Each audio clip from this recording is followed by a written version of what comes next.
السلام علیکم، میں آپ کی ہوسٹ مس خان، ہر خبر مشن کے ساتھ۔ آج قومی اسمبلی کے اجلاس میں پاکستان پیپلز پارٹی کے MNA عبدالقادر پٹیل نے PTI کے روز مراد سعید کو اس کی محنت کے بارے میں بتایا۔ وہ کس محنت سے آئے ہیں، تفصیلات جانیے نمائندہ مشن نیوز سردار ناصر علی خان بلوچ۔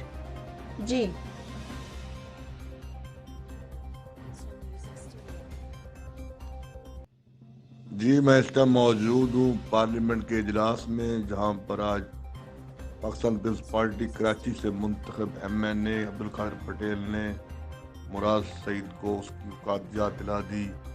اس نے کہا جس محنت سے تو آیا ہے اس محنت سے اللہ بچائے کوئی بھی نہ آئے۔ اس نے کہا تمہارے عمران نے کہا میں $20 ارب لاؤں گا، یہ کروں وہ کروں گا، وہ کچھ بھی لے کے نہیں آیا۔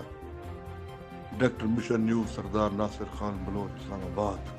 تم تو ابھی خود بھی مفرور ہو اس سے، تم لے آؤ سلیکٹڈ نیازی کو، ہم لے آئیں گے اپنے بلاول بھٹو زرداری کو، تو بات سے بات ہو جائے گی۔ اور یہ کانوں میں بات نہ کریں، ان کو پورا موقع دیں۔ آپ آغا رفیع اللہ صاحب، ان کو پتہ ہے سارا کچھ، آپ زیادہ نہ سمجھیں۔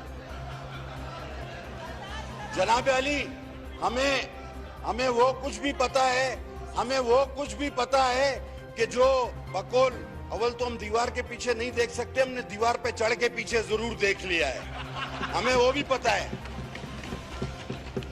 جناب علی، انہوں نے کوئی ذکر نہیں کیا کہ یہی میرے بھائی اکنامی کا ذکر جب آتا تھا تو یہ کرتے تھے کہ پاکستان کا ٹوٹل قرضہ، اب یہ بولتے ہیں ہاں یا نہ، یہی آدمی یہ بولتا تھا $1-2 ارب لائے گا عمران خان، حکومت کا $200 ارب، حکومت قائم ہونے کے کب؟ دوسرے دن، اور ورلڈ بینک کے منہ پہ مار دے گا۔ آج یہ کہاں گیا؟ آج یہ